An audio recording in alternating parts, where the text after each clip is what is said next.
Welcome to Hmong Folklore After Dark, where chilling, mysterious tales from the misty highlands of northwest Vietnam are brought to life through the voice of Ong Pao, the guardian of the eerie, dreamlike memories of the Hmong people. If you enjoy stories filled with suspense, spirits, and ancient secrets, don't forget to subscribe and turn on notifications so you won't miss any of our new episodes. The Call Through the Phog Lao Sang, a tiny village nestled deep in a foggy valley. When night falls, only the sound of crickets chirping and the wind howling through ancient trees remains. In this village lived a widow named Chia and her young daughter Mua. Her husband, Chia, had left the village the previous winter after becoming entangled in debt and being hunted by thugs from the lowlands.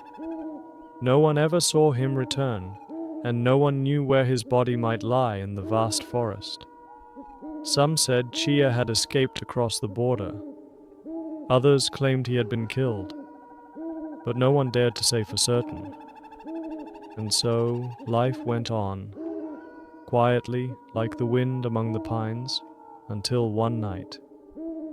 That night, a thick fog blanketed the rooftops, seeping through cracks in the wooden walls, cold enough to send shivers through the bone.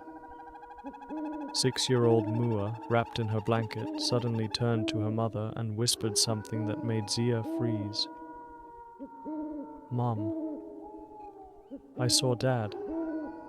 He's standing by the corn tree behind the house. He's calling me to come play." Zia was stunned. The child spoke calmly, wide awake, not dreaming. Her face showed no fear, only a strange, nostalgic longing. "Don't go out there, Mua, your father. He's not coming back." Zia hugged her tightly, trying to keep her voice from trembling. But the strange occurrences didn't stop. The next night, at the exact same time, Mua whispered again. "Dad told me to walk barefoot, quietly, so you won't hear me." And then, the night after that, every night the calling returned, not from the child, but from the forest. First whispers, then the sound of footsteps rustling through dry leaves, and finally a knock on the wooden door. Knock, knock, knock, at midnight. When Zia opened the door, no one was there. Only tiny barefoot prints were left on the wet ground, leading straight into the woods. The villagers began to whisper.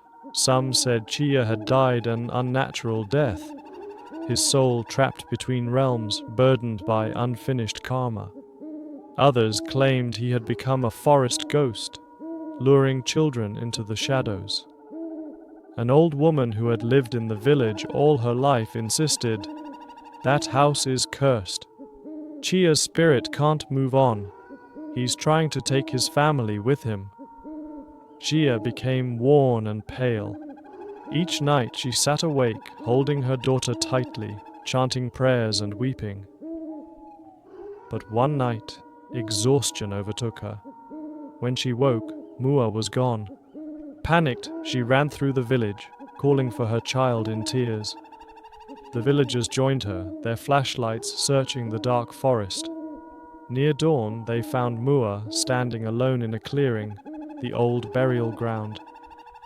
Her eyes stared blankly into the dark. Her bare feet were purple from the cold. In her hand was a dried corn cob, the kind Chia used to grow. From that night on, Mua never spoke again. She became silent, expressionless, always sitting by the window, staring into the woods. And each night, at the same hour, she would laugh to herself, a dry, chilling laugh that sent shivers down everyone's spine. Zia wept, taking her daughter to shamans, then even to doctors in Lao Kai, but everyone just shook their heads. The story faded into fear and silence. Zia's house became abandoned and cold. Whenever night came, villagers swore they still heard a child's laughter drifting from that direction, mingled with the wind. That winter, when the cold returned, people saw a plume of black smoke rising from Zia's house. By the time they arrived, the stilt house had burned to the ground. In the ashes, no bodies were found, only 2 scorched footprints imprinted on the earth, one large, one small, both pointing toward the deep forest. Since then, anyone who passes by that spot at night says they still hear a voice calling faintly through the mist. Mua, come play with Daddy. It's not cold out here. You've just heard the story, The Call Through the Fog, told by Ong Pao, the storyteller of the sacred forest. If you felt chills or a strange sadness while listening, leave us a comment and share this story with others who love the haunted legends of the Hmong. And don't forget to subscribe to Hmong Folklore After Dark for more bone-chilling tales every time the night falls.